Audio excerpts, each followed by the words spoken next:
Just so I know. That's good. Hi, and welcome back to another exciting episode of Extra Feature Aaron. So I have a fabulous artist. I would certify genius after watching this documentary on this guy's art. Well, His film Secret Mall Apartment, and I mean the whole reason why this film exists. Michael Townsend, thank you for coming on. all right. Thanks for having me. I have to start at the very beginning of something you said. You Yeah. said I watched them build the mall, hmm and I saw this space, hmm and I knew it had to be there. Now, you remind me of myself. I have a weird memory. I remember everything. And I think you do too. Because you were talking about seeing this space and eventually going to find it. And I'm wondering how good your recall to figure that out. Yeah, I have explored a lot of abandoned buildings. I'm a big Aha. fan of just sort of like the roaming through the corpses of industrial spaces. And when you're in those spaces, you have to rely deeply on just memorizing where you are so you can get back out. Because often you're in spaces with like where the windows are boarded up and or in a dilapidated state. I love architecture. I love watching buildings get made. I play a lot of video games. Like it all just sort of adds up to sort of being able to sort of see spaces that seem odd and file them away under explore later. Okay, but I mean, the mall is a big place. It's not It's a like, big place. I Yes. mean, I understand small spaces, hmm but is this because the way your artwork, like we do a lot of your artwork, we're gonna get there later, but do you just see these things? Like you don't see anything as being blank. You're like, oh, there's a space there. I gotta fill that in my head. That's in my work as a public artist, I am categorized as a tape artist. That means that I put tape on walls to make large drawings. And this medium, this tape medium, has given me the freedom to treat all buildings as canvases. So I do live with the perpetual curse that any blank wall I see, regardless of size, has potential to be sort of beautified. So throughout the film, it shows obviously you take your camera, which I thought was the most brilliant thing I've ever seen to just have that footage all the time. It adds so much depth to the film that this allows you to film. So I want to know how much filming did you do? I mean, obviously we see highlights of the film, but I mean, Yeah. you're a kid, you're probably about my age. So I'm thinking we spent all day in the mall. Yeah, yeah. So the camera we're using was called a Pentax Optio S4i and S5i. This was a small digital camera, small enough to fit in an Altoids box. And so to put it in gadget timeline, I was arrested in 2007 when the iPhone came out. So this is all being shot before the iPhone comes out. And what's unique about that time period is that sure people are taking selfies, but the culture of pointing a camera at yourself to take long form video is really novel at that time. And that gave us a lot of sort of like freedom in those mall spaces to be filming at arm's distance with this little tiny gadget in my hand without sort of calling any attention to ourselves. Because there wasn't any assumption that we were recording. Because why would we? And nowadays, that's all the norm. In fact, expected in most cases. But during the 4 years that we were working on the Suka Mall apartment, there was only a section in the middle where we were disciplined enough or felt the fire to sort of document our process. Uh, we only took video. It's just like a couple dozen hours max. Okay. And to put that footage in context, in those 4 years, in entirety, I took 6 photographs of the space. Six. Oh, interesting. So it gives you a sense of like we're interested in process. That was it. And that footage that we shot was never meant to be seen by anybody. It was shot for in-house. It was noted by the editor of the movie. He said he went through all the footage, and not once do we look at the camera.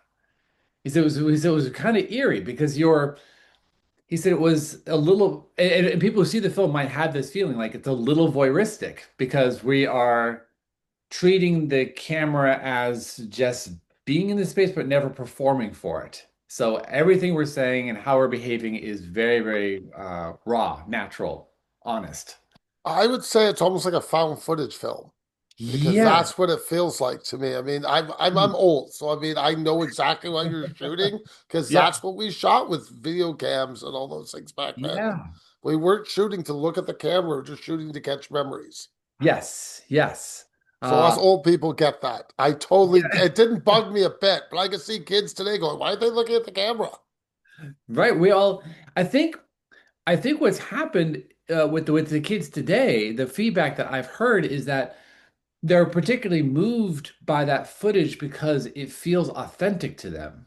It Because is. it is. Because we're not, we're as artists who make temporary artwork for a living, we are very, very used to documenting our work because the those that documentation is the only product that's left over. So when you put a camera in our hand, we have the impulse to frame things well and make sure that we catch things from multiple angles. Like we are naturally working through a sort of like a cinematic mentality when we're shooting our documentation, but not with any sort of end cinematic product in mind. We're not trying to make a movie. That's the work of Jeremy Workman. He's the guy who directed this film, and that's what he's brilliant at. My gosh, can that guy edit and shoot and compose and tell stories? And that's why we were to fall into his graces. So during the film, you discussed two things were taken. I mean, one I'm not so Yeah. worried about. I'm worried about the photos, the photo album. You didn't Yeah. show it. Do you get it Yeah. back ever? No, we didn't get that back. No, that's the when they found the apartment, they in the film it shows a really great reproduction of the two security guards who first found the apartment. Yes. And we know that narrative because shortly after I was arrested, they found my phone number and called me and told me everything. So we just rebuilt their the narrative based on what they had said. But Hold the so on. The security guards that broke into the apartment phoned yes. you? Yeah, oh yeah, after my arrest. So when Okay. they found that space, all of a sudden they had a secret mall apartment. So there was a period of time like 2 or 3 weeks where it just became their hangout spot because the inside the mall they had a fully furnished apartment with like a gaming system and they would just go there for kicks just to hang out. Uh but when they finally showed it to their superiors, to their bosses went in there. They're pissed, of course, because this is a huge violation of mall trust. And they went through and they took the things that they knew could be evidence. Right. So That's what I included in figured. that were our photo albums because it was very literally photographs of us. And between that and the PlayStation, very cleverly, they took the PlayStation because it had memory cards with save dates on it. So they could see that we were active. We were like regularly there and saving our game over and over again. So we never got anything back from the mall apartment. Yeah, Sad. I mean, you're still banned according to the film today. Have you ever snuck into, oh, you're not? I'm not banned anymore. I'm not banned anymore. Oh, So for a glorious reason, which is that last March, this movie premiered it commercially in the movie theaters and it premiered at the mall. So, in the very place where the crimes were committed, you could go and watch a movie in the location where the crimes were committed. And the mall made the decision to show the movie. And then I had to have a meeting with their team and say, hey guys, I've been banned for 17 plus years. Can we just unban me? Like, unban me. This will be so good for everybody. And they, sure enough, they did. And we got the green light to sort of do tape art inside the mall for the premiere. We made a replica apartment inside the cinema at this mall. And then that movie went on to a 32-week run at the mall. wow. Yeah, this is very long. Like it broke a lot of their internal records for the length of a movie, just sort of like being continually filling filled up with audiences. So I have to ask, is it still there, the mall apartment? No. Oh gosh, no, no, no, no. When they found that thing, they were uh embarrassed, they were mad, they were frustrated, they were confused. And the mall is part of a portfolio of malls owned at that time by a company in Chicago.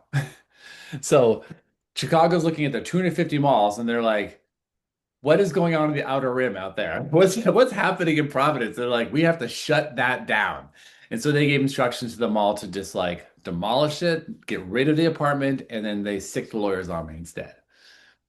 Everyone with like any sort of like semblance of like marketing smarts is like, you blew it. This is an international story beloved by everyone who heard it. And they could have, and we were willing to play ball. Like we would have leaned into it for with them. They could have taken the apartment and turned it into an attraction. Yes, that's And what I would be instead, they thinking. did the exact opposite.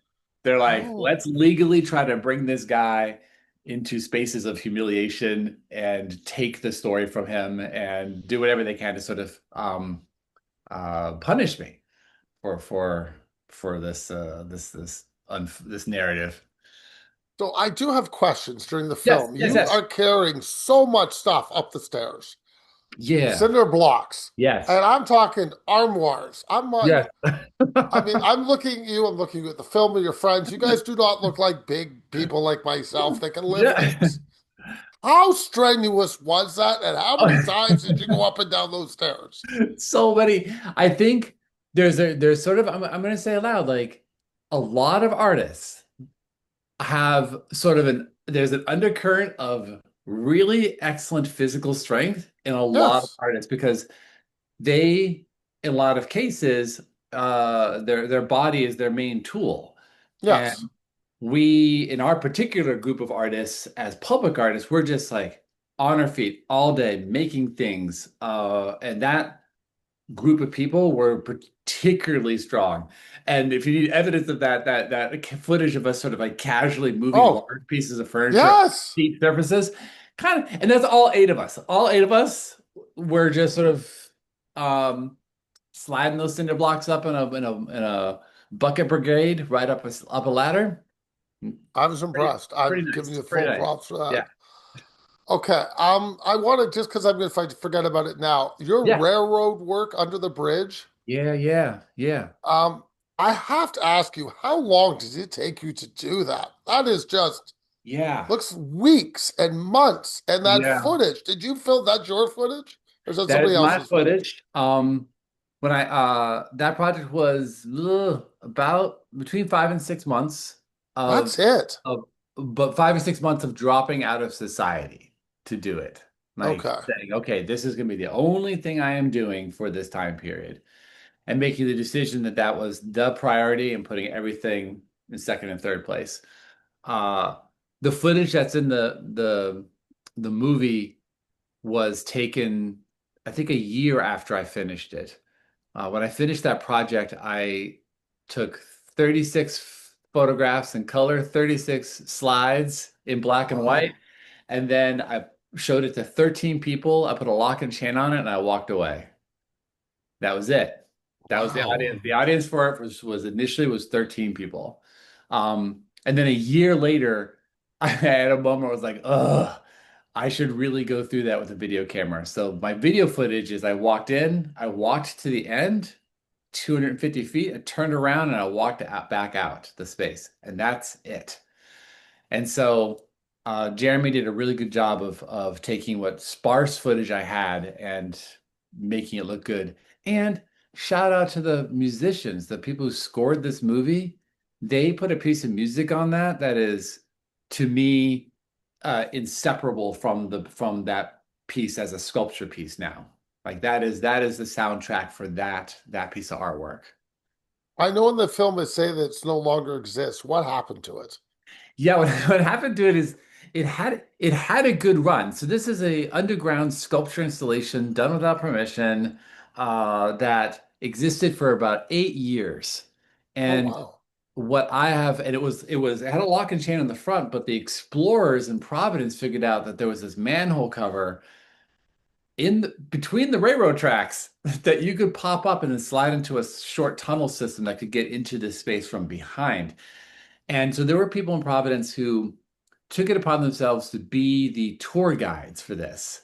And I have heard estimates from many people that well over 10,000 people took that journey where they snuck out at night into the train tracks, opened up the manhole cover, and went down and experienced this thing without anybody telling them like who did it or what it was. So they got to really sort of like the thrill of finding an underground civilization.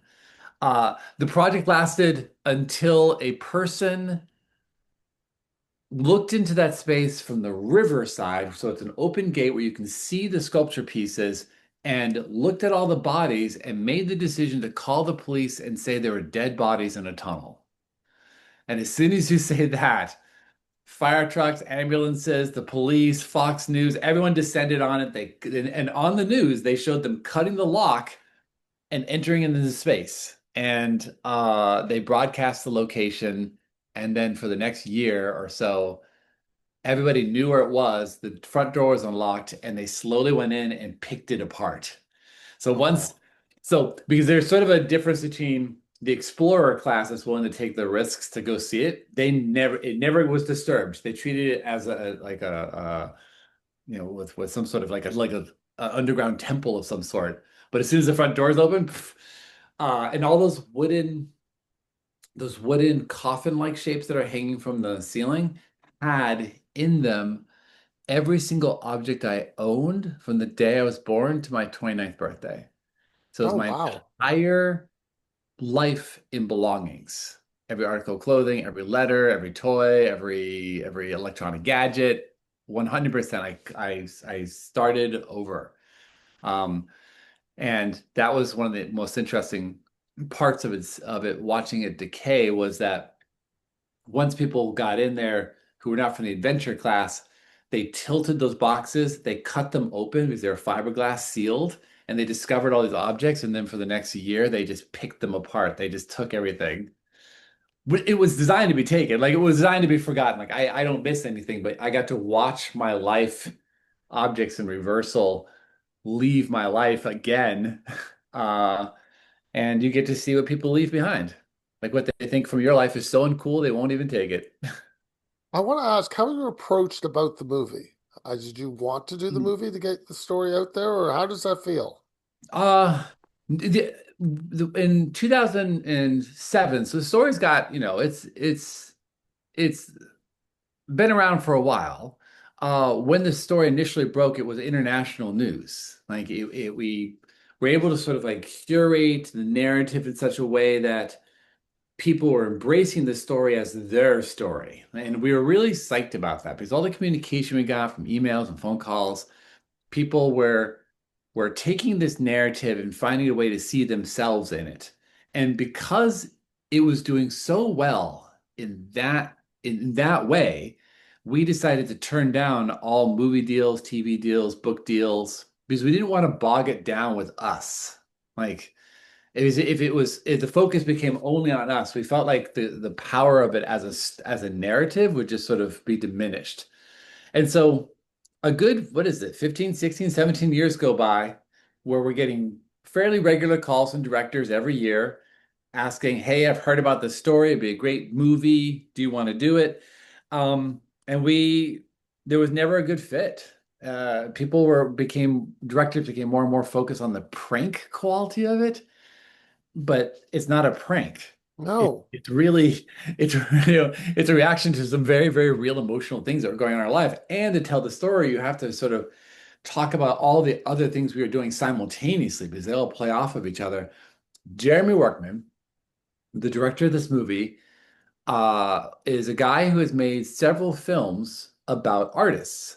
It's an interesting uh, niche that he has, that he finds these people who are uniquely obsessive or driven towards goals that maybe don't make sense immediately to a viewer, and finds a way to make them accessible to sort of like figure out what the whys. Why are they doing this? And I had seen some of his films and ran into him accidentally in Athens, Greece. Huh. Huh. I was doing a tape art mural on a glass structure on top of an opera house. I was looking through this glass structure, we're drawing with tape, and inside of that little building was the world's best domino toppler. Her name is Lily. Oh, She's a YouTube superstar. And I saw her and I was like, oh my gosh, that's one of the few people from YouTube I know that she's famous. And she was being followed by a filmmaker. And I approached him. I was like, hey, where are you from? He's from New York City. I chatted him up and I sort of recognized his name. And then he named one of his movies. And I was like, wait, I've seen your movies. I love your movies. Uh, and so I got to meet him at his workplace, which means I got to watch him with a subject filming. And so this did a lot towards building trust with him, for him as a filmmaker. And when he finished up the documentary about Lily called Lily Topples the World, gave us a call and we came to terms on how it could be done, which first starts with getting all 8 artists to say yes. well, that was my next question right there. Yeah. Yeah, then that's not an automatic. Like I knew there was four of them. I was like, these four, they're gonna be good. They're gonna be like, yeah, this sounds like fun. And the other three, I'm like, good luck, Jeremy. So that's what I was going to ask. Do you still speak to your friends? I mean, obviously, high Yeah, school is different than now, but in the yeah, film, you guys seem all very cordial. Now, I yeah, mean, that could be movie magic, which I yep, will yep, accept, yep, but I was going to ask, are you still cordial? I mean, you all still have your key, which I thought was awesome. I gotta yeah, say, that was one of my favorite shots of the movies. Going, yeah, I still have the key. I thought that was great. yeah. I'm gonna share with you that I didn't know everyone had keys until I saw the movie. What? I didn't. So we're all still friends with each other. Three of them moved to New York City, so I don't see them as often. Colin and I still hang out and make art together, do projects. So we're all friends. That time period that's shown in the movie is really rooted in a lot of trust. So my gosh, do we have to trust each other on so many levels to do all those different artworks that we're doing. So we're really sort of I think emotionally bonded to each other for the rest for the rest of our lives. Uh, but inevitably everyone sort of falls into their own patterns, and if everyone got older, people got kids, they got Of careers. course. Uh, we were so how fortunate were we to be able to find each other during that time period and uh, be able to commit that much time to all that lunacy. And I'm was really deeply moved to see that other people had the keys also. I just I didn't know. Okay. I'm going to go back to the film for a bit. Now, you discuss you're close to the movie theater. Mhm. So can you sneak into the movies? That was one of my questions. You can yeah, the movie theater is on our side of the mall. We did our best. If we go to the movies, technically we could sneak in, of course, but we're Right. also there to be like good mall citizens, so we're gonna pay for at least that first movie. Right. But you sort of see when you guys go in through a vent. Yes, yes, yes. So I was wondering if you came out through the vent ever. Yeah. So that's there, I guess, yeah, I guess there's a collage in the movie that sort of shows us doing a lot of exploring, just sort of Yes. think through spaces. Um, my gosh, there's a small supercut sitting on my computer at home of us exploring not just the mall, but some of the abandoned buildings nearby.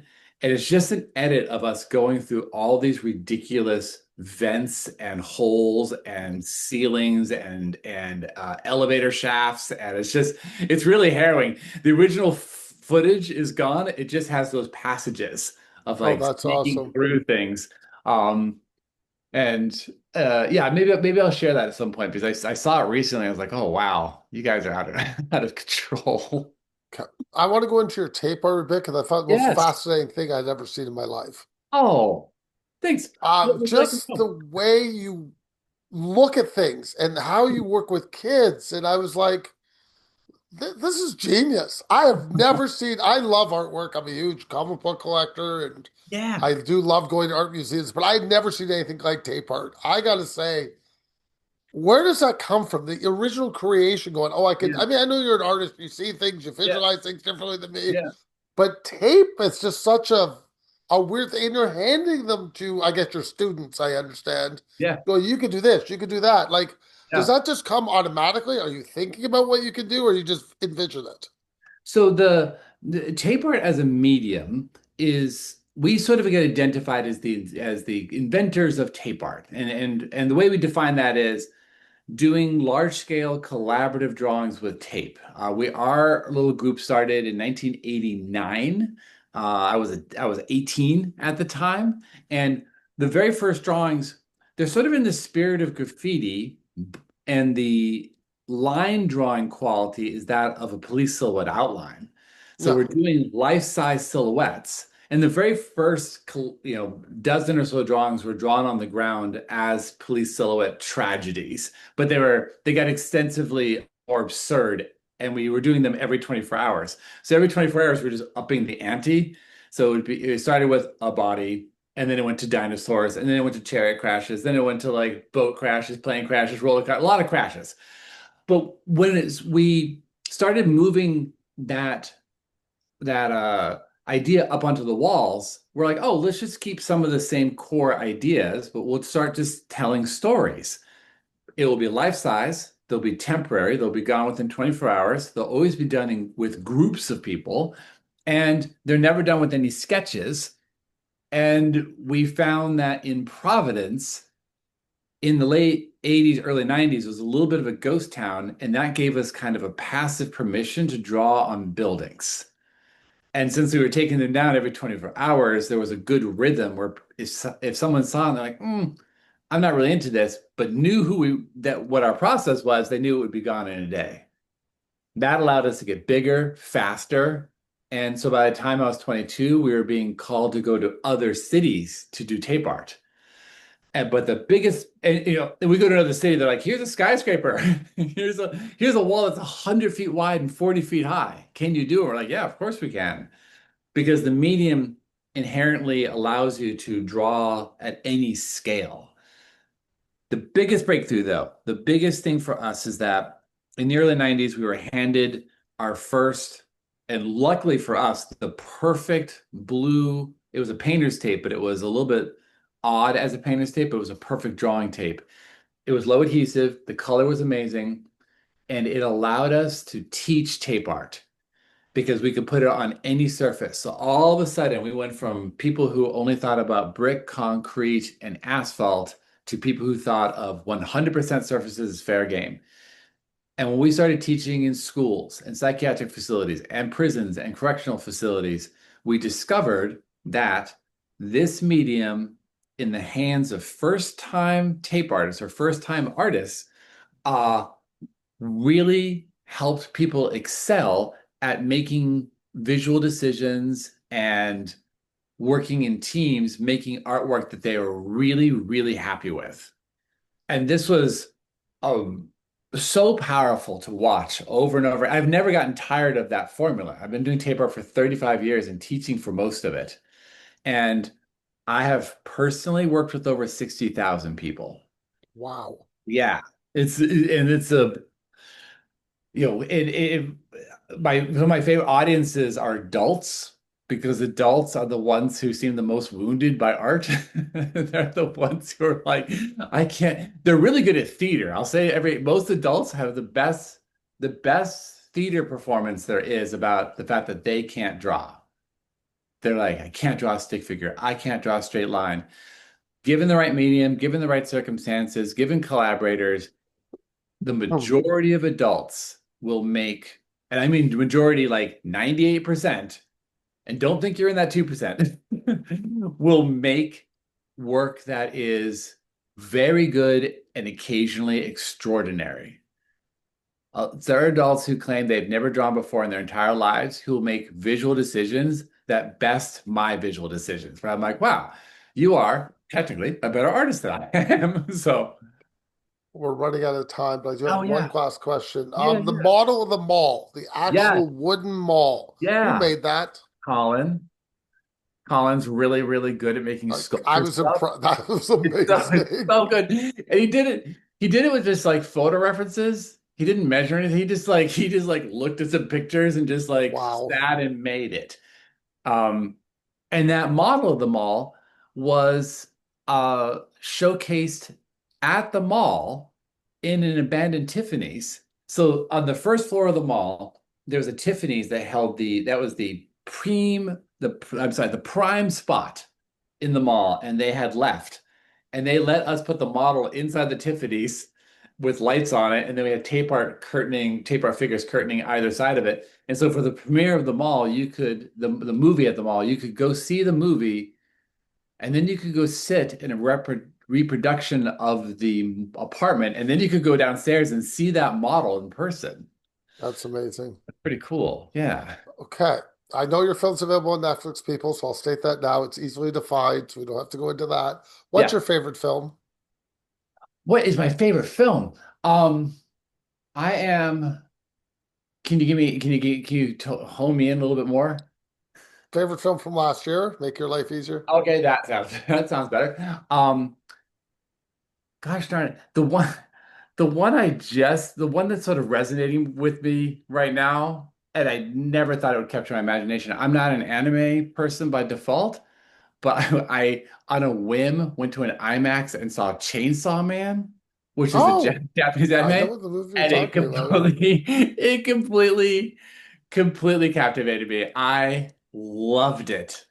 And since then have watched the TV series and loved it even more. And then went back and watched the movie again. So I would probably think that right now, that's the movie that has captured my imagination.